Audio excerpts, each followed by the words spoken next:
은혜로우신 하나님, 이 가운데 임재하시고 우리의 모든 예배를 기쁘게 받으시는 하나님께 영광을 돌립니다.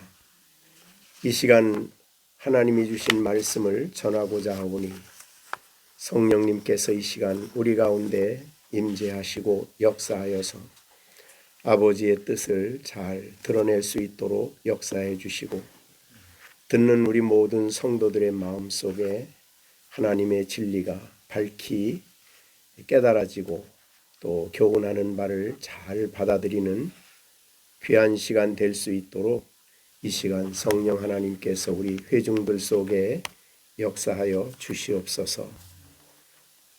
오늘도 우리 가운데 오신 영광의 주님께 찬양을 올리며 이 모든 말씀을 통해서 우리에게 진리를 가르쳐 주실 것을 저희들이 기대하며 종을 주님께서 쓰셔서 하나님의 거룩한 진리가 높여지는 귀한 시간 되게 하여 주옵소서. 예수님의 이름으로 기도하옵나이다. 아멘. 스가랴서하고 그 다음에 학개서, 이 두 개는 이렇게 비슷한 시기, BC 500년, 주전 520년부터 500년 사이에 활동했던 두 선지자입니다. 이 두 선지자가 활동한 그 배경은 이스라엘 백성들이 바벨론에 의해서 멸망을 당하고 70년 동안 성전 없이 지내던 그들이 70년 후에 다시 이스라엘 땅으로 돌아오지요. 돌아와서 그들이 가장 먼저 한 일은 다시 예배당을, 즉 성전을 짓는 일이었습니다. 그것을 우리는 제2성전이라 그렇게 말씀합니다. 그래서 제2성전을 먼저 짓죠.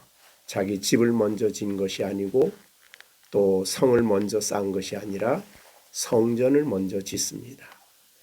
그래서 성전을 짓는 일을 하면서 얼마나 감격스럽게 감사하며 그들은 무너졌던 성전의 토대를 놓고 성전을 쌓기 시작했는데, 쌓는 가운데 주위에 있는 다른 나라들이 왕에게 호소를 해서 성전 짓는 것이 중단이 되죠. 얼마 동안 중단이 됐는데 이제 중단돼서 성전 짓는 일을 멈추고 있는 그때에 학개 선지자하고 스가랴 선지자가 성령의 감동으로 일어나서 모든 백성들에게 성전 지을 것을 독려합니다. 그것이 바로 학개서와 스가랴서의 배경이죠. 그런데 학개는 조금 먼저 시작을 했고 일찍 끝났지만은 스가랴는 좀 더 늦게까지 선지자로서 활동을 했습니다. 그런데 주 내용은 예루살렘 성전을 제2성전이라 그러는데, 빨리 성전을 짓던 것을 중단하지 말고 다시 지어라 하는 격려의 말이었죠.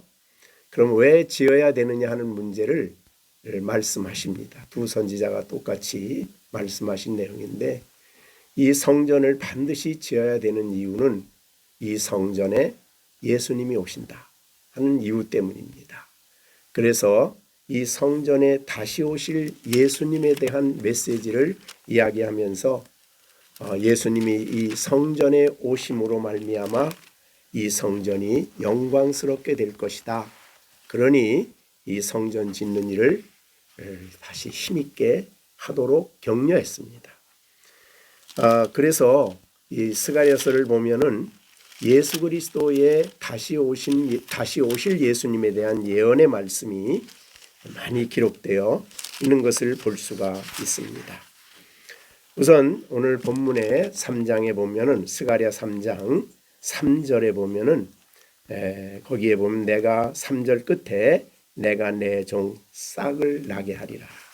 이 싹에 대한 말씀이 바로 예수님이 이 땅에 오실 예수님에 대한 중요한 예언의 말씀입니다. 여러분도 많이 익숙하게 아는 말씀이죠. 예수님께서 예루살렘 성에 입성하실 때의 내용을 또 예언하신 말씀도 9장 9절에 있는 시온에 따라 크게 기뻐할지어다 예루살렘에 따라 즐거이 부를지어다 보라 내 왕이 내게 임하시나니 그는 공의로우시며 구원을 베푸시며 겸손하여 나귀를 타신다. 잘 여러분이 금방 이해가 되죠. 예수님께서 마지막 예루살렘 성에 입성하실 때에 주일날 나귀를 타고 입성하셨어요. 그 말씀을 예언한 내용이 바로 스가랴 9장에 나오는 9장 9절에 나오는 말씀이죠. 그러면서 그때 오시는 그 왕은 너의 왕이다. 너의 왕인데 겸손하셔서 나귀를 타시는데 나귀 새끼다. 이렇게 말씀을 하신 내용을 합니다. 그래서 이 스가랴서는 이렇게 예수님이 이 땅에 오심에 대한 말씀을 말씀하실 뿐만 아니라 12장 12절에 가보면 그렇게 말씀을 12장이죠. 12장 우선 10절에 보면은 내가 다윗집과 예루살렘 주민에게 은총과 간구하는 심령을 부어주리니 그들이 그 찌른 바 그를 바라보고 그랬습니다. 그럼 여러분은 이 내용이 어디에 있는 것 여러분이 아시겠죠? 마태복음 21장 5절부터 11절까지 그 내용을 보면은 거기에는 예수님이 요한복음 19장 37절이죠. 거기 보면 예수님이 십자가에 못 박히셨을 때에 창으로 옆구리를 찌르는 내용이 나옵니다. 그래서 요한복음 19장 37절에 또 다른 성경에 그들이 그를 찌른 자를 보리라. 이것이 바로 스가랴 12장 10절에 나오는 말씀입니다. 그러니까 이 구약에 다 우리 자세하게 보진 않았지만 스가랴서의 많은 내용은 예수님이 이 땅에 오신 제2성전에 오신다. 그리고 그곳에 오셔서 돌아가실 것과 구원을 위해서 십자가에 돌아가실 것과 그 모든 내용을 이야기를 하시면서 십자가에 이렇게 피 흘려 돌아가시게 되면 모든 사람들이 예수님을 바라보며 자기 죄를 깨닫고 애통하게 된다. 죄를 자복하고 애통하는 역사가 일어나게 될 텐데 바로 그때에 13장 1절에 보면 죄와 더러움을 씻는 셈이 다윗 족속과 예루살렘 주민을 위하여 열리게 된다. 그래서 예수님을 통해서 죄 사함의 구속 역사가 있을 것을 말씀을 하시죠. 그렇게 되고 그 다음에는 이제 7절 13장 7절에 보면 이것도 만군의 여호와가 말하노라 카라 깨어서 내 목자 내 짝된 자를 치라. 목자를 치면 양이 흩어진다. 이것도 여러분이 잘 아는 말씀이죠. 예수님이 12제자들이 예수님을 버리고 다 흩어질 것에 대한 예언의 말씀입니다. 그러니까 이 내용을 보면은 이렇게 신약의 예수님이 제2성전에 오셔서 입성하시고 죽으시고 그 다음에 이런 내용까지 죄사함의 역사가 있을 것까지를 다 예언하시는 그런 내용이 스가랴서입니다. 그러면 우리가 얼른 생각하기에 이 스가랴서는 바로 예수님이 이 땅에 오셔서 죄 십자가에 죽으시고 부활하실 것을 말씀하신 내용이구나라는 것을 이제 쉽게 알 수가 있는데 그분이 어떤 분이냐 하면은 스가랴 14장 9절에 보면 여호와께서 천하의 왕이 된다. 그러니까 우리의 왕 하나님 나라의 왕으로 이 땅에 오실 예수님을 말씀하는 거죠. 그러면 예수님의 십자가의 죽으심과 부활을 통해서 믿는 사람들이 하나님 나라의 백성이 되고 또한 부활하신 예수님은 그 백성들의 왕으로 그 나라를 통치하고 다스릴 것에 대한 내용을 스가랴서에 말씀합니다. 그래서 여기에서 이제 15절까지 14장 15절까지 말했는데 갑자기 16절에 처음에 이 본문을 읽을 때 참 얼른 이해가 잘 안 갔어요. 그런데 16절에 보면 예루살렘을 치러 왔던 이방 나라 중에서, 그러니까 이방인들입니다. 이방 나라 중에서 남은 자가 해마다 올라온다. 남은 자가 해마다 예루살렘에 올라와서 그 왕 만군의 여호와를 경배하며 그 다음에 초막절을 지킨다 그랬습니다. 여기 지킬 것이라 그 말은 이제 주전 500여 년 전에 예언한 것이니까 500년 후에 예수님이 이 땅에 오셔서 믿는 하나님의 교회가 세워질 텐데 그 교회를 여기에 예루살렘이라고 한 것입니다.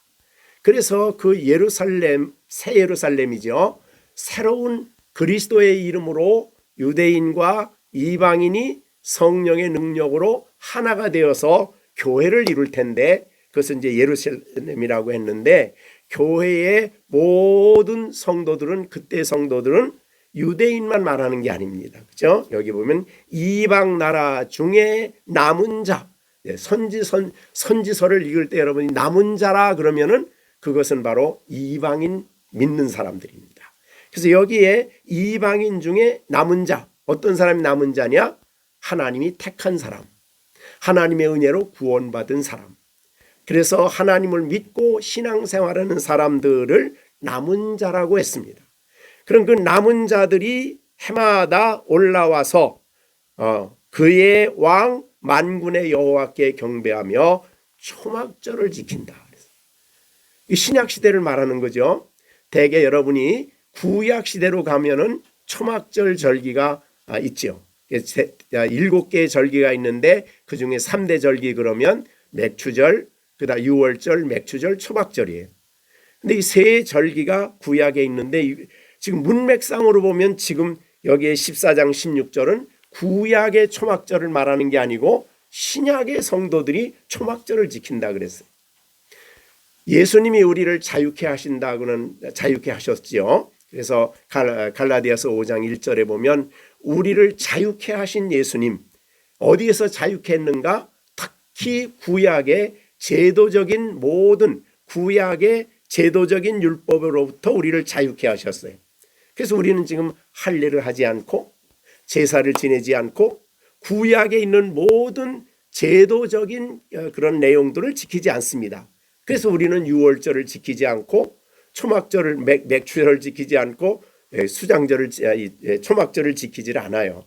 근데 이것은 구약적인 배경으로 지키는 건 아닙니다. 지금 우리는 신약 시대에 살고 있는 우리는 전혀 그런 구약적인 배경을 가지고 지키지 않아요. 그것은 바로 구약에 있는 유월절이나 그 다음에 맥추절이나 수장절은 예수님이 이 땅에 오심으로 완성되고 성취된 제도이기 때문에 예수님을 믿는 우리는 더 이상 구약적인 배경을 가지고 지키질 않는다 그 말이죠. 그런데 오늘 여기에 본문에 똑같은 단어를 쓰면서 초막절을 지킨다는 말을 했어요. 초막절은요 구약적인 배경이 있는 것이죠. 자, 이스라엘 백성들은 1년에 2번 큰 추수를 합니다. 그래서 대개 4월, 5월 경에 우리는 그거를 이제 맥추절이라고 그러는데 그때에 보리하고 밀을 추수하고 그 다음에 하나님께 감사절기를 지킨 것이 맥추절이고 그 다음에는 건기를 지나면서 모든 나무지요. 나무들에게 무화과 그 외에 포도 그 외에 여러 가지 나무들의 열매를 추수하는 게 가을입니다. 우리 오늘 지금 말하는 이제 수장절이라고 그러죠. 그래서 가을에는 주로 나무에 있는 열매들의 첫 열매를 따서 준비해서 이것을 하나님이 주셨다고 생각하고 이것을 갖다가 초막절에 혹은 수장절에 예루살렘에 올라와서 감사절기를 지키는 것이 초막절 혹은 수장절이라고 말합니다. 그래서 수장절이라고 말할 때는 주로 열매를 따서 창고에 잘 마무리해 뒀다. 그래서 수장절이고 그날을 이제 초막절이라고 하는 이유는 그 기간 동안에 절기를 지킬 때는 초막에서 지킨다. 이런 의미로 초막절이라 그럽니다. 이 다른 절기와 다르게 초막절은 7일 동안 초막을 지키죠. 초막절을. 그때는 집에서 안 잡니다. 적어도 적어도 이스라엘 백성들 중에 이 절기 동안에는 자기 집에서 자지 않고 이 초막을 만들어요. 그러니까 나뭇잎으로 이스라엘 땅에서 쓸 수 있는 나뭇잎으로 초막을 짓고 초막에서 자고 거기서 먹고 일주일 절기를 지키는 것이 초막절입니다. 그리고 이제 마지막 이제 8일째 되는 날에는 아침에 초막을 다 거두고 그리고 모든 백성들이 성전에 모여서 정말 큰 축제를 합니다. 그것이 바로 초막절이에요. 그래서 그날은 특별히 대제사장이 이제 금으로 만든 주전자를 가지고 실로암에 가서 물을 떠와요. 물을 떠다가 번제단에 물을 부으면서 하나님 우리에게 비를 주십시오. 물을 주십시오 하는 기도를 하는 특별히 기도를 하는 그런 날이 제 8일째 되는 날입니다. 자, 그렇게 해서 초막절을 다 이제 지키는 그것이 이제 초막절인데 이게 초막절을 수장절이라고 말할 때는 농사를 지은 것, 열매를 딴 것, 열매를 맺힌 것에 대한 감사예요. 1년 동안 그것에 대한 감사지요. 그래서 우리 여기 앞에도 이렇게 열매를 잔뜩 갖다 놨는데 그 모든 열매를 주신 하나님께 첫 열매를 따서 뒀다가 성전에 와서 하나님께 드리면서 감사 예배를 드리는 거죠. 그런데 이스라엘 백성들은 초막절을 또 맥추절을 지키지 않습니까?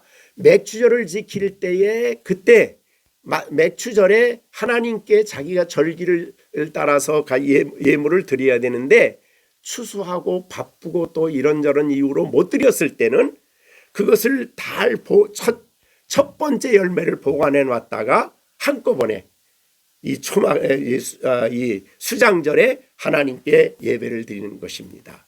그러니까 사실은 제일 정말 큰 감사절기는 바로 이 수장절 혹은 초막절이 되는 것이죠. 그래서 수장절이라고 말할 때는 주로 농사와 관련된 감사고 똑같은 이름이에요. 그런데 초막절이라고 할 때는 영적인 의미가 들어갑니다. 그래서 오늘 본문에 보면 초막절을 지킬 것이다. 누가? 신약시대의 성도들이. 그런 의미를 볼 때는 우리가 이 의미를 새롭게 이해를 하셔야 됩니다. 왜냐하면 우리 신약시대의 성도들은 아까 말한 대로 구약의 절기와 같은 절기는 안 지킨다 그랬어요. 그러면 지금 와서 우리가 초막절을 지킨다라는 말은 바로 우리가 하나님 앞에 감사절을 지키되 초막절에 있는 그 교훈을 받아서 그런 교훈을 가지고 하나님 앞에 감사하며 절기를 지키는 거예요. 그런데 사실은 알고 보면 신약시대에 절기 초막절을 지켰던 신약시대에 예수님도 초막절을 지켰어요. 그 초막절 지킨 게 어디 나오냐면 요한복음 7장입니다. 그래서 요한복음 7장이 예수님께서 초막절을 지켜서 예루살렘에 올라가셨던 내용을 기록한 것이 바로 요한복음 7장이에요. 7장에 보면 특별히 7장에 어디에 있냐면 37절에 그러니까 1절에도 이제 초막절 얘기가 나오지만 37절에 명절 끝날, 명절 끝날은 제8일째 되는 날입니다. 그래서 곧 이 날을 큰 날이라고 얘기합니다. 그래서 이 날에 예수께서 서서 외쳐 이르시되 누구든지 목마르거든 내게로 와서 마시라. 그러면 나를 믿는 자는 성경의 이름과 같이 그 배에서 생수의 강이 흘러나리라. 이렇게 됐습니다. 자, 그러면 이런 배경 속에서 오늘 신약시대의 초막절을 어떻게 우리가 받아들여야 될까 하는 것이에요. 그래서 구약의 절기는 3대 절기는 1년에 한 번씩 하지만 사실은 신약시대의 절기의 정신은 늘 그렇게 살아가는 겁니다. 그러니까 우리는 늘 초막절의 정신을 가지고 날마다 살아가는 거예요. 그래서 오늘 여러분 16절을 제가 한번 읽어봅니다. 예루살렘을 치러 왔던 이방 나라들 중에 남은 자가 해마다 올라와서 이렇게 해마다 올라와서라고 번역을 했는데 루터는 이 본문을 해석하면서 이것은 1년에 한 번이라는 의미보다는 항상 성도들이 항상 하나님께 올라와서 초막절과 같은 마음을 가지고 하나님께 감사 예배를 드린다. 이렇게 해석을 했어요. 예, 그런 이제 해석상 또 뭐 다른 분들도 많이 다르게 해석할 수 있었지만 어떻든 그렇습니다. 그래서 신약에는 구약에 나오는 절기 유월절, 그럼 예수님의 유월절 양 대신 예수님의 죽으심 아닙니까? 그럼 우리가 유월절을 지키는 것이 아니고 날마다 십자가에 돌아가신 예수 그리스도의 구원의 은총을 감사하며 날마다 십자가 앞에서 살아가는 거죠. 그것이 이제 유월절을 지키는 정신이에요. 신약에 오면. 자, 그렇듯이 오늘 본문에 그러면 이 초막절, 수장절이라 안 그러고 초막절이라고 말할 때의 이 의미를 어떻게 우리가 이해할 거냐 하는 것입니다. 그러면 초막절 그러면 첫째로 초막절의 뜻은 뭐냐 하면 하스코트라는 그런 이제 히브리어인데 여러분 수콧 그러는데 수콧이라는 말이 있어요. 수콧. 자, 어디에 수콧이 나오냐면 이스라엘 백성이 애굽에서 나와서 제일 먼저 고센 땅에서 구원을 받아가지고 나와서 모인 곳이 수콧이에요. 그것이 바로 초막절과 같은 단어입니다. 자, 그러면 이스라엘 백성들이 가나안 땅에서 나와서 숫곳에서 인구조사를 해요. 그때 장정만 60만 명이에요. 그러니까 나머지 사람들을 다 해서 이제 때가 되면 하나님이 출발. 그러면 이제 광야를 통해서 약속의 땅을 가야 되는 거예요. 근데 맨 먼저 숫곳에 머물렀다 그랬어요. 그래서 이스라엘 백성들이 이 초막절을 지킬 때에 수코트라고 하는 이 의미는 하나님이 애굽에서 자신들을 구원해 내신 하나님의 은혜를 기억하고 감사하라 그런 뜻입니다. 그러니까 우리가 감사해야 할 첫 번째 감사해야 할 내용은 구원에 감사해요. 나를 구원해 주신 은혜 감사. 그러면 신약 시대에 우리를 어떻게 구원하셨어요? 아까 말씀드린 것과 같이 예수님이 유월절 양이에요. 그죠? 그렇듯이 예수님이 십자가에서 우리를 위해서 피 흘려 돌아가심으로 우리의 모든 죄를 대속해 주셨습니다. 그리고 그리스도를 통해서 여기에 죄와 더러움을 씻는 샘이 열려서 우리가 그 죄를 씻음 받고 구속함을 얻고 하나님의 백성이 된 거죠. 이렇게 구속함을 얻어서 거룩해진 하나님의 백성들, 이 은혜를 생각할 때 이것은 모든 것이 하나님의 은혜지. 그러니까 우리가 여러 가지 구원을 우리가 감사해야 할 내용이 있지만은 늘 이스라엘 백성들은 늘 잊지 않고 생각해야 될 것은 애굽에서 하나님이 자신들을 은혜로 구원해 주셨다는 것을 항상 기억하게 하기 위해서 여기에 있는 초막절을 지켰습니다. 그럼 이건 우리들의 입장에서 보면 어떻게 해야 될까요? 구원의 은혜를 항상 감사해요. 구원의 은혜를 항상 기억하고 내가 구원받았다는 이 놀라운 사실에 대해서 항상 하나님 앞에 감사하며 살아라라는 의미가 되는 것입니다. 자, 이것은 우리가 예배할 때도 그렇습니다. 우리가 하나님 앞에 나와 예배할 때도 그렇고 우리가 살아갈 때도 그렇고 감사해야 할 가장 중요한 일은 구원을 감사하는 것입니다. 구원받은 것을 감사해요. 우리가 어떻게 구원받았습니까? 전적인 은혜죠.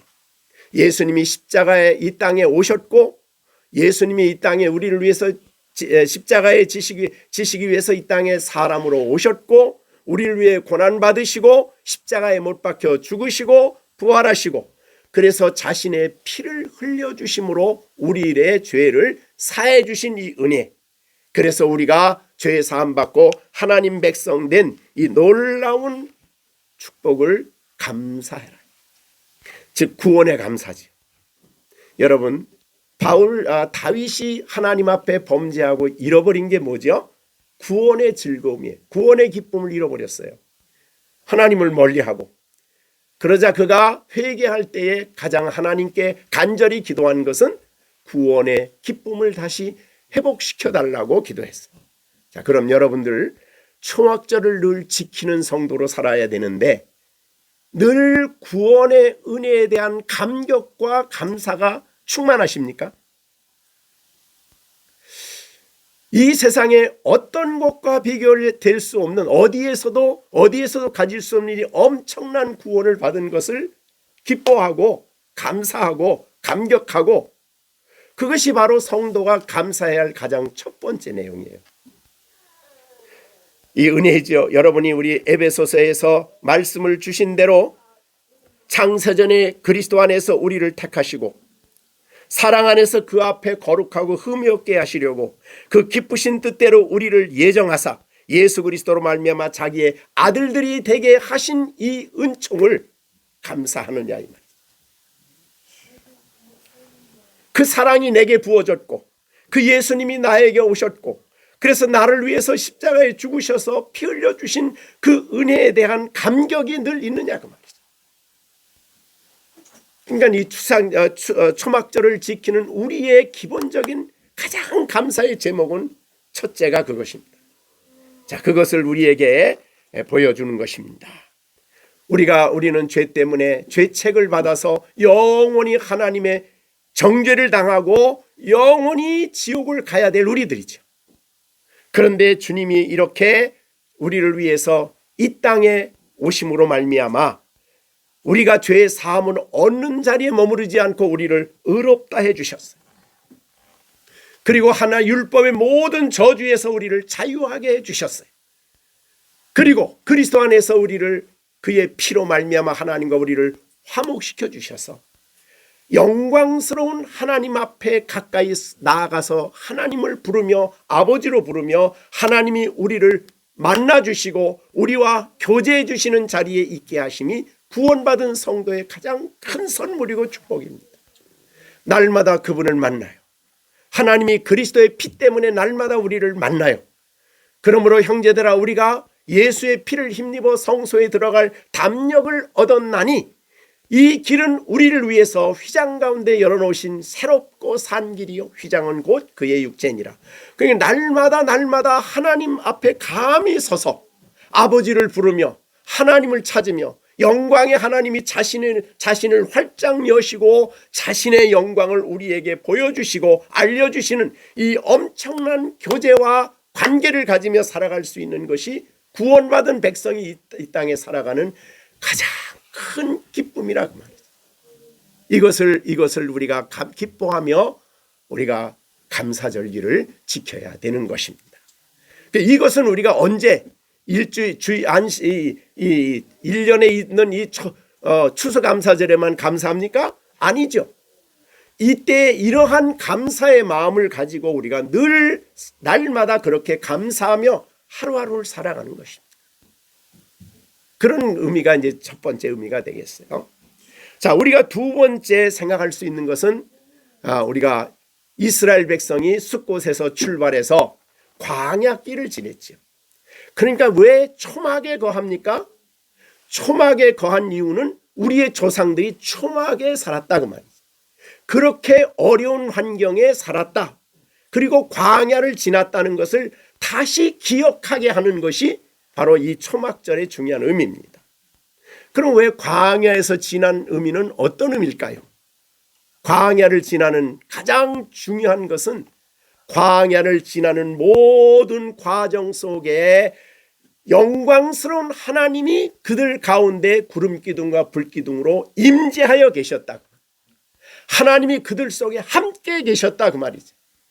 광야길을 지날 때에 광야길이 힘들다, 어렵다, 그건 당연히 힘들고 어려운 길이에요. 그러나 그 가운데 하나님이 바로 임재하셔서, 그죠? 자신의 임재를 구름기둥과 불기둥으로 하시고 나중에 변화산에서는 성막을 통해서 하나님 백성들 가운데 하나님이 임재하셨죠. 하나님이 그들 속에 나타나시고 함께 계셨죠. 광야길이 아무리 험난해도, 광야길이 아무리 어려워도 하나님이 함께 계시니 그들의 가는 길에 마라에 쓴 물을 고쳐주시고, 엘림에서 물을 주시고, 하나님이 바위를 열어서 강물을 주셨어요. 사실은 이스라엘 백성이 아까 장정이 60만이라 그랬는데요, 대개 아이들, 노년, 아이까지 따지면은 한 300만, 200만, 300만 뭐 그래요. 우리는 대개 300만이라 그러는데 지금 대전 인구가 150만입니다. 거의. 그러면 그 사람들이 날마다 마실 물을 줘야 돼요. 그 물은 쫄쫄 흐르는 물이 아니에요. 그래서 시편에는 강물이라 그랬어요. 강물을 흐르게 했다. 그래야 되죠. 300만 사람이 물을 마시고 양도 먹어야 되고 뭐 다 그래야 되는데 얼마나 많은 물이 필요하겠습니까? 또 그 다음에 만나예요. 아침마다 만나를 주시는데 그걸 가지고 날마다 돈 가지고 주위 날아가서 사서 먹으라 그러면 300만이 그거 사서 먹겠습니까? 얼마를 사서 먹겠습니까? 불가능한 일입니다. 그런데 하나님이 날마다 아침에 나가보면 만나를 주셨어요. 만나를 부족함이 없도록 주셨죠. 그것도 날마다. 또 그 다음에 고기가 좀 먹고 싶습니다 그랬더니 메추라기를 그냥 몰아다 두셨는데 한 규빗이면 여기서 한 규빗이거든요.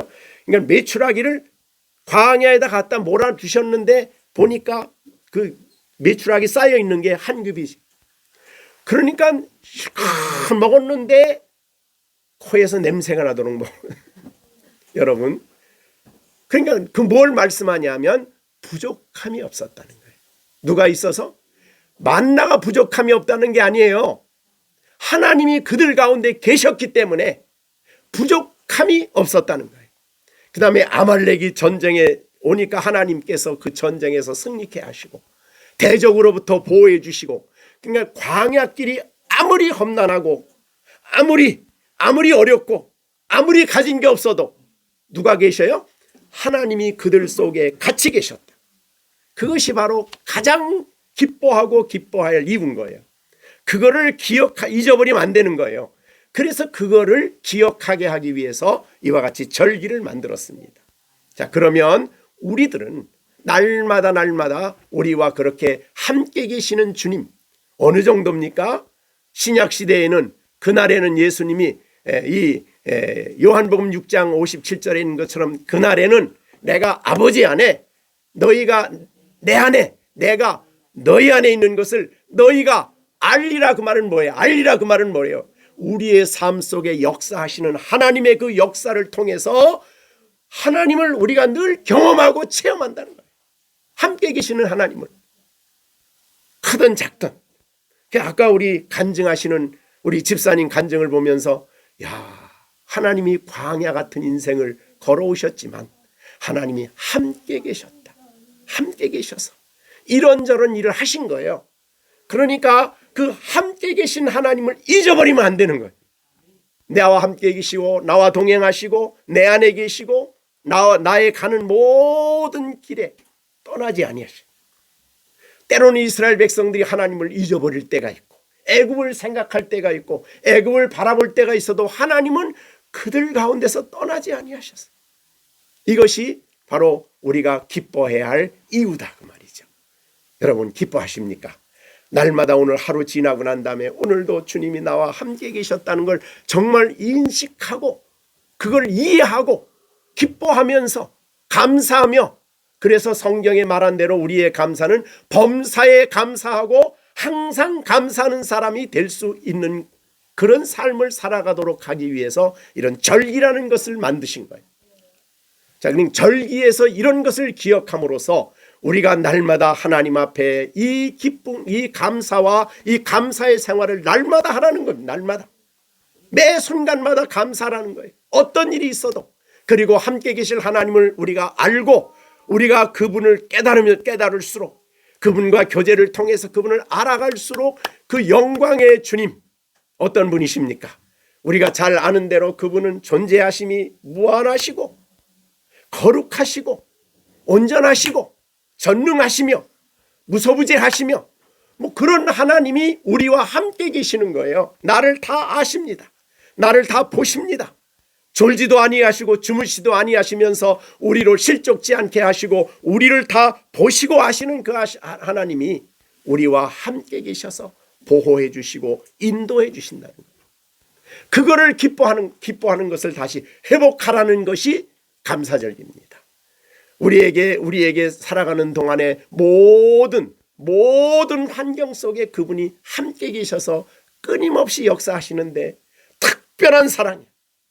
아버지가 나를 사랑한 것처럼 내가 너희를 사랑하였으니 내 사랑 안에 거하라. 그러니까 우리 그런 놀라운 사랑을 날마다 주시고 그런 놀라운 사랑을 생각하면서 우리는 하나님의 보호와 지키심이 내게 있고 공급해 주심이 내게 있음을 인하여 하나님께 감사하고 이 감사절기를 통해서 그런 감사를 혹시 우리가 잊어버렸다면 다시 회복을 하시고 날마다 이 진리 속에서 우리가 살아가야 된다는 것을 보여주시는 겁니다. 그것이 바로 초막에 거하면서 생각해야 될 내용이에요. 초막에 거했다. 우리가 광야길을 지나게 하셨다. 그 다음에 이제 초막에 거하는 세 번째 의미는요. 이제 나그네 길입니다. 나그네 길.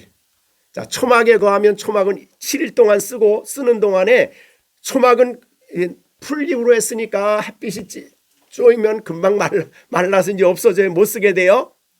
그런데 이 초막을 보면서 우리의 몸도 초막과 같다. 장막과 같다. 언젠가 우리의 이 몸이 무너질 날이 있다. 우리 몸은 영원히 살질 않아요. 그죠? 네, 그래서 우리가 고린도 후서 5장 1절에 보면 우리의 장막집이 무너지면 라고 했습니다. 이 세상 떠나는 거죠. 근데 이 세상 나그네 길을 걸어가는 우리는 장막과 같은 집, 초막과 같은 집에서 살아요. 그래서 잠시 살다가 하나님이 이 장막이 무너지는 날 하나님이 손으로 짓지 않은 새로운 영원한 하늘의 집을 우리를 위해서 예비해 두셨어요.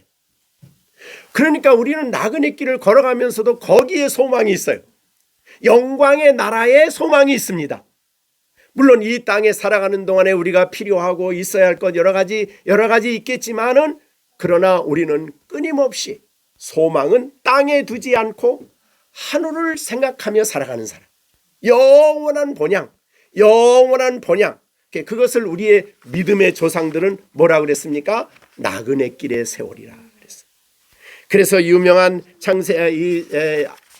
야곱이 가서 바로를 만났을 때에 바로가 물어보지요. 내 연세가 얼마나 됐습니까? 그랬더니 야곱이 뭐라고 말합니까? 내 나그네 길의 세월이 내 조상들만 갖지 못하지만 나그네 길, 우리 조상의 나그네 길에 미치지 못하지만 내가 험악한 세월을 보내었습니다. 여러분, 이 세상에서 어려움 없이 아무런 어려움 없이 천국에서 사는 것처럼 살려고 생각하는 것은 성도의 모습이 아닙니다. 그죠? 이 세상은 아무리 믿음의 조상이라고 하더라도 험악한 세월이에요. 왜 험악한 세월을 걷게 하셨을까요? 하나님이 너를 의지하지 말라고, 내 힘을 의지하지 말라고, 너 잘난 줄 알지 말고 오직 매 순간마다 하나님을 붙들고 살라고 우리를 때로는 험악한 자리에 밀어넣기도 하셔요. 고생이 있는 자리에 우리를 밀어넣기도 하셔요. 왜 그럴까요? 하나님을 다시 생각하라고, 하나님을 다시 붙들라고, 그리고 이 땅에 소망을 두지 말고 영원한 하늘의 소망을 두라고 하시는 거예요. 나그네 길에 너는 내 인생은 나그네 길이다. 나그네 길은 여러분 어디를 나그네로 잠깐 여행 갔다 오시면 여행 가서 집 짓고 투자하고 오는 사람 있어요? 여행 가서 무슨 좋은 곳에 집 지어놓고 그렇게 오는 사람 없잖아요. 잠시 갔다 오는 거예요. 우리도 이 땅의 삶은 그런 나그네 인생길이에요. 그 길을 거길 걸어갈 때 나그네의 목적지는 땅이 아니에요. 그래서 골로새 3장에서 1절에서 말한 대로 그리스도 예수와 함께 다시 살리심을 받은 자는 어디 것을 생각하면 되냐면 위의 것을 생각하라. 땅의 것을 생각하지 말고 위의 것, 하늘에 있는 거기는 그리스도께서 하나님 우편에 앉아 계시느니라. 그러니까 영광스러운 주님을 바라보며 주와 함께 살 영원한 그 세계에 대한 소망을 가지고 살아가는 것이 우리 신앙인들입니다. 그래야 이 땅에 우리가 소망이 있는 사람은 이 세상에 있는 것 가지고 자랑하고 이 세상에 있는 것 때문에 실망하고 이 세상에 있는 것들에게 때문에 고통하고 있습니다. 그러나 이 땅에 잠시 나그네 인생길임을 아는 성도는 영원한 하나님이 하늘에 지은 그 집을 바라보며 거기를 소망하며 그거를 바라보며 날마다 믿음의 길을 걸어가는 것이 신앙입니다. 그 말이죠. 그래서 초막절의 중요한 의미는 잠시 우리는 이 몸을 빌려서 잠시 사는 것이다. 그래서 병들 수도 있고 무너질 수도 있고 약해질 수도 있어요. 그러나 우리의 영원한 집이 하늘에 있는 하나님이 지으신 영원한 집이 거기에 있다. 그래서 우리는 소망을 땅에 두는 사람들이 아니에요. 하늘에 소망을 두고 살아가는 사람들이고, 그래서 이 땅에 좀 힘들어도 이것은 잠시 우리가 지나가는 삶이다. 이렇게 생각하고 우리의 믿음의 족장 아브라함, 이삭, 야곱 다 똑같이 그들이 당신이 누구요? 그러면 그 사람들은 자기를 나는 나그네입니다. 이렇게 고백을 했어요. 이 가나안 사람들이 아브라함에게 당신이 도대체 누구요? 그러면 나는 나그네입니다. 나는 거류인입니다. 외국인입니다. 나는 하나님 나라 백성이지 이 땅에는 잠깐 외국인으로 있다가 가는 겁니다. 이렇게 말하며 살았다는 것입니다. 자, 그래서 초막의 의미는 이 땅에 영원한 집이 없다는 것을 보여주기 위해서 7일 동안 초막에 있게 하시다가 다 그것을 무너뜨리는 거예요. 그리고 그것이 바로 이 초막에 대한 교훈이다. 이렇게 볼 수가 있습니다. 이거를 생각하면 우리는 하늘의 영원한 그 집을 우리에게 주시고 영광스러운 그 나라를 예비하신 주님, 그리고 영원한 그 집을 바라보며 살아가는 우리들, 이것은 늘 바울 사도나 믿음의 사람들이 그런 말 했지 않습니까? 베드로도 그랬지만은 바울이 빌립보서에 보면은 그런 말씀을 했어요. 자기는 삶과 죽음 사이에 끼어 있지만 그러나 나는 영원한 그 하나님이 지으신 그 집은 이 땅에 있는 어떤 것과 비교될 수 없는 더 낫고 더 좋은 그 집을 바라보며 살았다는 것. 그것이 우리에게 분명하셔야 됩니다. 하나님은 거기를 주기 위해서 우리를 잠시 이 땅에 때로는 훈련시키고 때로는 과정을 통과시키면서 영원한 거기를 예비시키고 거기를 바라보게 하며 우리를 신앙생활을 이 땅에서 하게 하는 것이다 라고 말씀을 했습니다. 자, 그러면 우리는 이 세상에 초막절을 지키면서, 초막절을 지키라는 말은 신약시대의 성도에게 하신 말씀이에요. 그래서 세 가지 중요한 말씀을 오늘 전했습니다. 하늘에 있는 영원한 집, 이것은 장막집이 무너지면 그 집이 얼마나 아름다울까, 얼마나 영화로울까. 지옥을 갈 걸 지옥 가야 난데 거기를 가게 하셨어요. 이걸 생각하면 이 하늘에 있는 영원한 집, 손으로 지은 것이 아닌 하나님이 지으신 집이 얼마나 놀라울까요? 사실은 바울 사도가 거기를 갔다 왔어요. 하나님이 3층 천에 갔다 왔는데 하나님이 보여주신 집이 너무 놀라워서 이 세상의 언어로는 도무지 표현을 할 수가 없는, 말할 수가 없는 그 영광스러운 집이야. 거기를 하나님이 우리에게 값없이 주시기로 계획한 거죠. 은혜로 주시기로 계획한 거예요. 그러니 얼마나 우리가 감사해야 하고 얼마나 우리가 기뻐해야 할 일입니까? 근데 정말 그러므로 이 땅에서 우리가 이 놀라운 하늘의 소망을 가지고 영원한 본향을 향해 가는 사람들을 이 세상에서 어떠한 일을 당해도 부끄러워하지 않고 세상 사람들이 알지 못하는 기쁨과 소망을 가지고 살아간다라고 말씀을 하셨습니다. 자, 이 소망이 여러분에게 충만하게 살게 되기를 바랍니다. 로마서 15장 13절에 보면 소망이 하나님이 모든 기쁨과 평강을 믿음 안에서 너에게 충만하게 하사 성령의 능력으로 소망이 넘치게 하시기를 바란다. 이 소망이 넘치는 사람은 이 세상에 살면서도 기쁨과 평강을 가지고 살아요. 미련이 이 땅에 있지 않기 때문에요. 그 영광을 하나님이 그 영화로운 세계를 우리를 위해서 준비해 주셨기 때문입니다.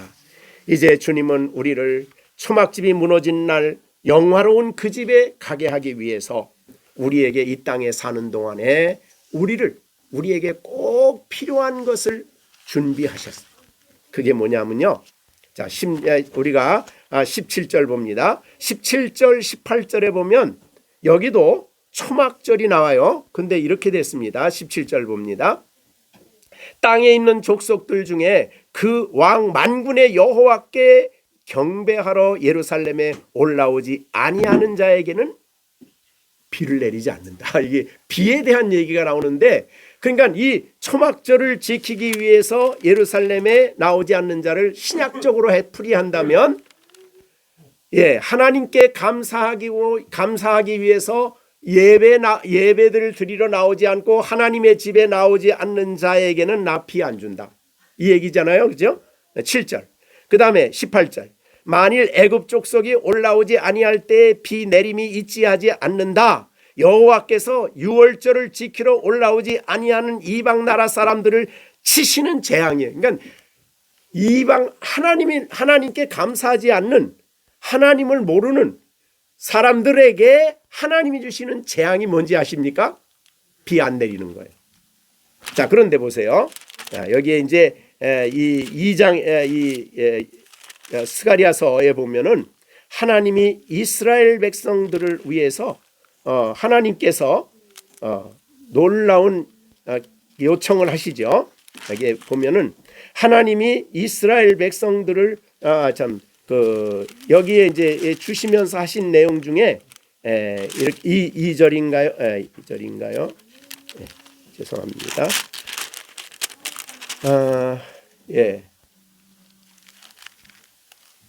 우선 여기에 2장을 좀 더 보겠습니다. 2장.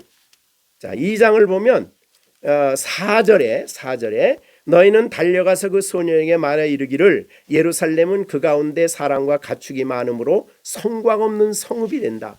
그러니까 여기에 보면은 예루살렘을 건축하려고 하는, 성을 쌓으려고 하는 거기에 하나님이 비전을 보여주셨는데 예루살렘을 측량해라 그랬더니 성곽 없는 성읍이야.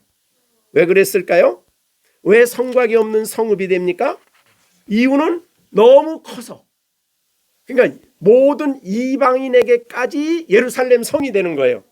그러니까 이방인에게까지 신약 시대에는 복음이 전파되기 때문에 성곽을 지을 수가 없는 거예요.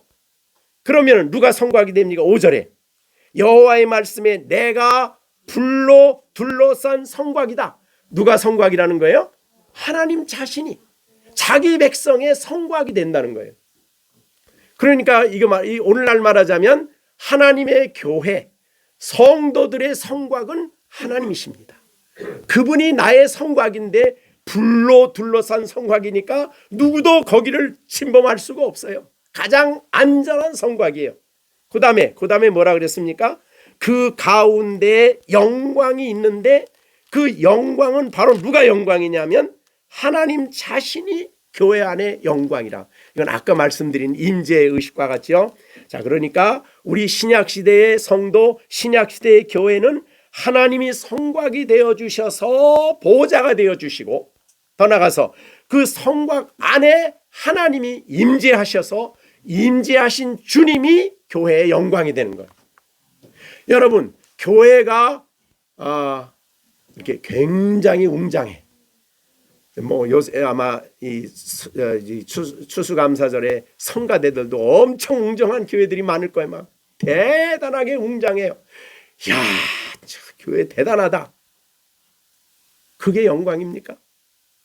오늘 성경은 뭐라고 그랬어요? 뭐가 교회의 영광은 뭐예요? 하나님 자신이에요. 그래서 겉으로 아무리 초라하고 아무리 적은 숫자가 모이고 아무리 적은 성도들이 모여 예배 드리더라도 그 가운데 하나님이 계실 때 그 가운데 그곳이 바로 그 교회의 영광이에요. 그게 바로 영광입니다. 우리는 너무 외형적인 모습에 속아서는 안 돼요. 중세 1000년 동안 성전은 얼마나 웅장했습니까? 지금도 중세 때 지어진 성광은 유럽에는 지금도 뭐 500년 동안 지은 성전도 있고 뭐 이렇습니다. 그게 웅장하니까 야 웅장하다 대단하다 전혀 아닙니다. 여러분 솔로몬 성전이 가장 아마 화려하게 지었을 거예요. 왜냐하면 그 안에 있는 건 전부 다 금이에요. 엄청 웅장하게 지었어요. 그런데 하나님이 그 성전을 다니는 사람들이 하나님을 등지고 우상을 섬기고 그렇게 세상 문화에 빠졌을 때 하나님은 그 성전을 어떻게 했어요? 다 무너뜨렸어요. 성전의 웅장함이 그 성전의 영광이 아니에요. 하나님이 그들 가운데 계시고 성도들 가운데 계시는 것이 영광입니다. 그래서 하나님의 교회의 영광을 여러분들이 성경적으로 이해하는 것이 매우 중요하다 그렇게 여겨집니다. 그리고 난 다음에 하나님께서는 이 성전에 오늘 이 비에 대한 얘기를 지금 드렸는데 비는 바로 뭐를 상징하냐 하면 아까 요한복음 7장 37절에서 예수님이 목마른 그들을 향해서 누구든지 목마른 내게로 와서 마시라 그랬죠. 굉장히 이 말씀과 연관이 되는 말입니다. 자, 아까 말한 대로 초막절에 이스라엘 백성이 가장 열정적으로 간구하고 기도하는 게 뭐라 그랬어요? 비 내려주세요. 왜요? 왜 비가 그렇게 필요합니까? 이스라엘 백성은 건기가 끝나는 기간이 바로 초막절입니다. 건기 끝나면 그 다음서부터는 비가 와야 보리를 심고 밀을 심어요. 만약에 이른 비가 그걸 이른 비라 그러는데 이른 비가 안 오면 농사를 지을 수가 없어요. 왜냐하면 이스라엘 땅은 우리나라 땅하고 달라요. 이스라엘 땅은 석회석이 많아. 그래서 우기 때 비가 왔다가 건기가 돼버리면 그 땅이 딱딱하게 굳어요. 세멘트같이 굳어. 그래서 이른 비가 와야만 씨를 뿌려. 그러니까 이른 비가 안 오면은 농사 못 짓는 거예요. 그러니까 간절히 비를 달라고 물을 달라고 기도하는데 예수님이 딱 그 성전에 그 제단 앞에 서서 일어서서 말씀하는 거예요. 근데 이스라엘 백성이 성전에 들어가서 제단이 있는 안뜰까지 들어갈 수 있는 때는 이때 한번 딱 들어가요. 그때는 모든 백성이 거길 들어가요. 한 번씩. 예수님이 거기 들어가서 하나님 비를 주세요 물을 주세요 하는데 예수님이 거기에 서서 야 물이 부족한 사람 누구야? 목마른 사람 나한테 와. 내가 물을 준다 그런 거예요. 그러니까 예수님이 하나님인데 내가 물을 주는 사람이다 이렇게 얘기한 거예요. 자, 그래서 예수님이 그렇게 말씀함으로써 예수님이 물을 주시는 분이. 근데 물을 뭐라고 해석을 했어요? 사도 요한은 성령이다 그랬어요. 그러니까 이제 신약 시대에 이 살고 있는 성도들에게 꼭 필요한 물이 있는데 그 물은 뭐라고요? 성령 충만입니다. 성령을 받아요. 이건 아버지의 약속이에요. 사도행전 1장의 제자들에게도 아버지가 약속한 이 약속 성령의 부으심이 있기까지는 예루살렘 떠나지 마 할 정도예요. 그래서 성령이 그들에게 와서 성령이 충만해지는 일은 오늘날 이 시대에 살아가는 성도들에게 있어서 가장 중요한 약속입니다. 성령의 충만을 받아야 되는 거예요. 그래서 이 일을 위해서 기도를 해야 됩니다. 자, 누가복음 11장 13절에 보면 뭐라고 그랬죠? 악한 자라도 자식에게는 좋은 것을 줄 줄 아는데 하물며 너희 하나님 아버지께서 구하는 자에게 성령을 주시지 않겠느냐. 구하는 자에게 주신다.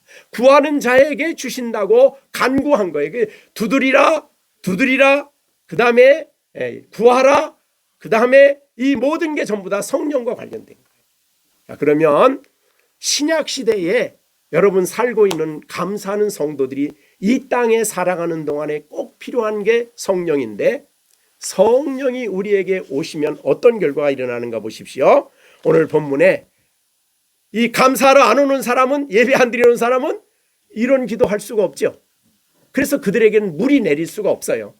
그래서 이 초막절을 지키러 올라오지 않는 사람에게는 비를 내리지 않아요. 그런데 여기에 올라와 구하는 자에게는 비를 내려주시죠. 자, 그러면 어떻게 됩니까 보십시오. 20절. 그날에는 말방울에까지도 여호와께 성결해. 그러니까 온 성이 다 성결해져. 그러니까 오늘날로 말하자면 그 무슨 말이에요? 성령의 충만을 받은 결과, 성령이 역사하게 되면, 성령이 말씀과 함께 성도들 가운데 역사하게 되면 성도들의 성화가 이루어진다. 하나님 성결해진다. 거룩해진다. 그런 뜻이 되겠어요. 이게 이 지상에 있는 교회의 모습이죠. 자, 여러분, 우리가 신앙인은 이 세상에 우리가 예수 믿고 구원받은 우리들에게 두 가지 길이 있어요. 하나는 우리가 육체를 따라 사는 삶이 있고, 하나는 성령을 따라 사는 삶이죠. 그래서 바울 사도가 갈라디아서 5장 10절에 내가 너에게 이르노니 성령을 따라 행하라 그러면 육체의 욕심을 이루지 않는다. 그러니까 육체를 따라가는 사람은 성령의 그 일을 방해하는 거예요. 반대하는 거예요. 그리고 성령을 따라가면은 육체의 소욕을 이길 수 있죠. 그래서 우리가 하나님의 거룩한 율법에 순종할 수 있는 길은 성령의 충만밖에 없습니다. 그것이 바로 로마서 8장에 나오는 4절에 나오는 말씀이죠. 육신을 따르는 자는 육신을 따르지 않고 성령을 따라 행하는 우리에게 율법의 요구가 이루어진다. 이 거룩해진다는 거죠. 그죠?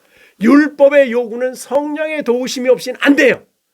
그러니까 육체를 따르는 사람은 성령의 요구가 이루어지지만, 육체를 따라 사는 사람은 성령이 하시는 일과는 정반대로 사는 거예요. 그러니까 교회에 나왔다고 하면서도 자기 육체의 생각을 따라 살면은 성령의 열매를 맺을 수가 없고 그리스도인다운 거룩한 성결의 삶을 살 수가 없는 겁니다. 자, 그래서 하나님 앞에 우리가 나와 감사하는 우리들에게 하나님은 꼭 필요한 성령을 주시고 이른 비와 늦은 비를 주시는 분이에요. 성령을 주시는 분이기 때문에 내가 목마른 자를 초대하셔요. 목마른 자, 누구든지 목마르거든 내게로 와서 마셔라. 그러면 배에서 생수가 강같이 흐른다는 게 뭡니까? 충만하게, 성령이 충만하게, 성령의 역사를 따라, 성령의 인도를 따라 살아갈 수 있게 하신다는 거예요. 그것이 오늘날 성도들의 삶입니다. 그 사람은요, 성령의 열매를 맺습니다. 그래서 갈라디아서 5장에 있는 대로 육체의 열매와 성령의 열매는 너무너무 차이가 있지 않습니까? 그죠? 육체를 따라 사는 사람은 육신의 열매를 맺어요. 그래서 육신의 일은 분명하니 그에게 나타나는 게 뭡니까? 음행, 더러운 것, 우상 숭배, 원수 맺고 분쟁하고 시기하고 분내고 이런 것들이요. 근데 성령의 열매는 뭐예요? 성령을 따라 살면 사랑, 희락, 화평, 인내, 자비, 양성, 충성, 온유와 절제와 같은 아름다운 열매, 성령의 열매가 풍성히 맺히는 삶을 살아가게 된다, 그 말이죠. 여러분, 구원받은 우리가 성령 없이도 살겠습니다 그러면 안 됩니다. 안 돼요. 여러분, 하나님 앞에 나와서 감사하며 예배하는 자에게 하나님은 성령을 부어주시는 분이 약속한 분이에요. 그래서 성령의 임하심을 간절히 사모하고 목마르고 간절히 구할 때에 성령이 나의 마음속에 역사하시고 내 마음을 움직이시고 내 삶 속에 성령이 역사하시는 삶을 통해서 우리가 하나님 말씀에 순종하고 하나님의 진리에 순종하여 거룩한 성도의 삶을 살아가므로 예수님이 지상에 있는 교회 성도들을 향해서 내가 이들을 이 세상에 두었기 때문에 요한복음 17장에서 이들은 세상과 다릅니다. 그러니 하나님 진리로 이들을 거룩하게 하옵소서. 아버지의 말씀은 진리니이다. 그러면 그 진리로 거룩해지는 게 어떻게 가능해요? 하나님의 거룩한 성령의 능력을 힘입어야 되는 것입니다. 자, 그래서 오늘 스가랴 14장 16절부터 21절까지 내용을 통해서 우리가 이 초막절을 지키라는 의미를 신약적으로 우리가 이해를 해야 된다, 그 말씀을 하셨고, 그래서 감사하는 생활을 우리가 늘 해야 되며, 그럴 때 하나님께서 우리에게 비를 주시고, 즉 성령을 한량없이 부어주신다는 위대한 약속이에요. 여러분, 하나님이, 우리가 성령이 우리에게 이미 임하여 있지만 그 성령의 충만함이 우리에게 날마다 필요한 것이죠. 그래서 우리가 회개하고 잠언 1장 28절이죠. 잠언 3장의 잠언 1장이죠. 잠언 1장 23절인가요? 네. 23절입니다. 잠언 1장 23절에 나의 책망을 듣고 돌이키라. 보라, 내가 나의 영을 너희에게 부어주며, 성령을 부어줄 뿐만 아니라 내 말을 너희에게 보인다. 성령이 부어지시면 하나님의 진리의 말씀을 알게 하시고 그 말씀을 우리에게 적용시켜 주시고 받아들여 그 말씀을 따라 살아가게 하신다, 그 말이죠. 근데 성령을 어떻게 주신다고요? 부어주신다고 했어요. 뭐 쏟아 부어주신다, 다른 말로 충만하게 하신다, 그런 뜻이죠. 자, 하나님 앞에 우리가 회개하고 정말 주께 돌이킬 때 하나님이 가장 우리에게 주시고자 하신 위대한 약속이요, 우리에게 주시고 하기를 기뻐하시는 일이요, 원하시는 일이 있다면 하나님의 거룩한 성령을 우리에게 부어주시는 일이에요.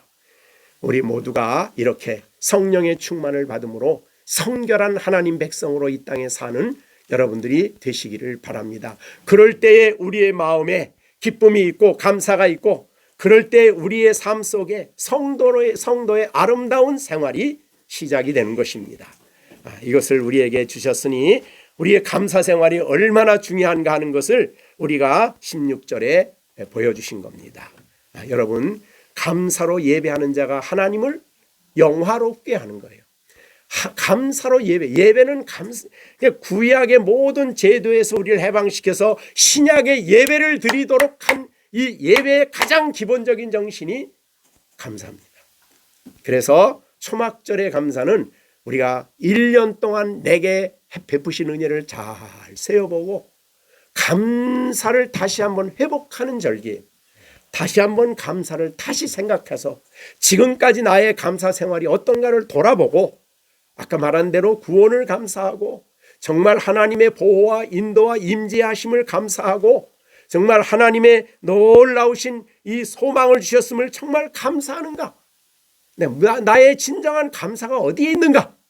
이것을 다시 한번 회복하시고 어디에서나 감사하는 삶을 살게 하기 위해서 언제나 날마다 아침에 일어나서 가장 먼저 구할 것이, 하나님 오늘도 성령으로 나를 충만케 하셔서 성령의 인도를 따라서 성령의 역사를 따라서 모든 일을 할 때에 성령은 지혜의 영입니다. 지식의 영입니다. 우리 가운데 사람을 만나거나 무슨 일을 할 때나 직장이나 가정이나 어디에서나 성령은 우리의 영혼 속에 역사하셔서 바른 지혜를 주시고 깨닫게 해주셔서 하나님 말씀을 생각나게 해주시죠. 그래서 보혜사 곧 아버지께서 내 이름 보내실 성령 그가 너에게 모든 것을 가르치시고 내가 너에게 말한 모든 것을 생각나게 하시는 그 영광의 성령이 우리 안에 임재하여 계실 때에 우리는 그 말씀이 생각이 납니다. 그래서 하나님 말씀에 따라서 우리가 이 땅에 살아가는 것입니다.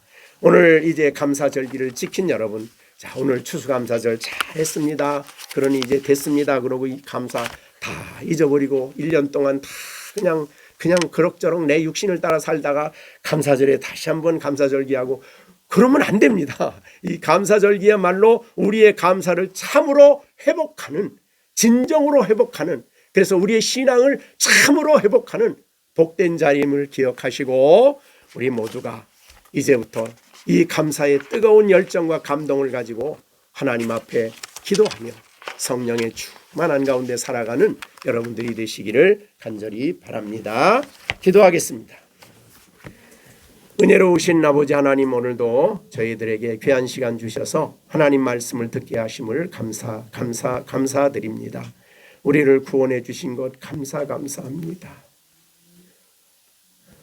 허물과 죄로 죽었던 우리들, 영원히 멸망의 자리에 서야 되는 우리들, 하나님이 우리를 사랑하시되 죄인 되었을 때 사랑하셨고 원수 되었을 때 우리를 사랑하셔서 독생자를 보내주시고 우리가 이렇게 구원을 받아 하나님의 자녀라는 엄청난 신분을 갖게 되었고 이 구원의 기쁨이 감격스럽고 가슴 떨리고 언제나 생각해도 정말 감사가 넘치는 우리들이 될 수 있도록 회복시켜 주시옵소서.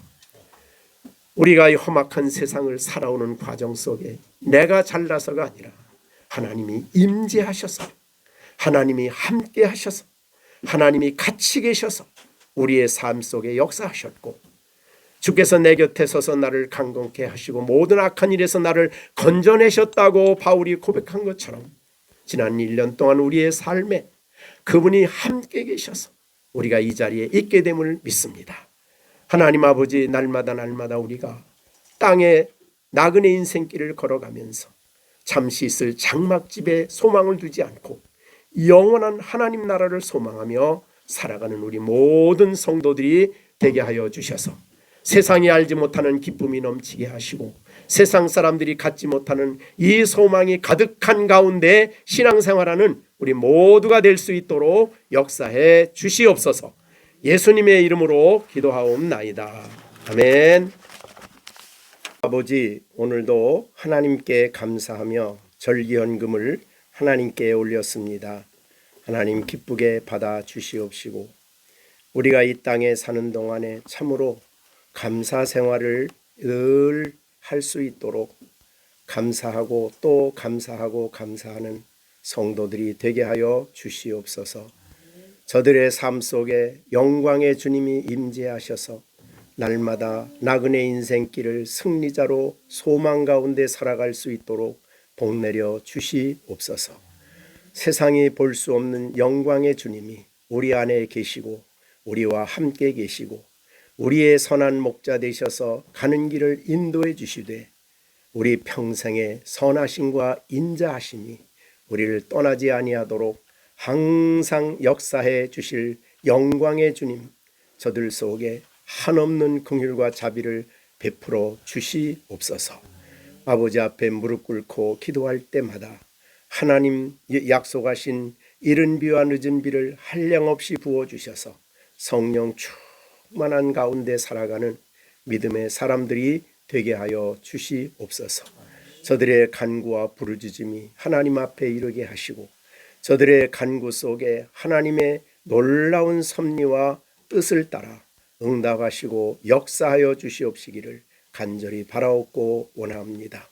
우리가 범사에 감사하며 항상 감사하며 감사를 통해 하나님께 예배함으로 하나님을 영화롭게 하는 모든 성도들이 되게 하여 주시옵소서. 오늘도 예배를 마치고 교제하는 우리의 교제 속에 하나님이 임재하시고 저들의 교제 가운데 하나님이 은혜를 주셔서 유익하고 복된 교제가 되게 하여 주시옵소서. 이제는 우리 주 예수 그리스도의 은혜와 하나님 아버지의 넓고 성화 인도 충만케 하심이 오늘 예배하는 모든 성도들과 이들의 가정 속에 이 자리에 참여하지 못한 성도들 가운데도 이제로부터 영원토록 함께 계실지어다. 아멘.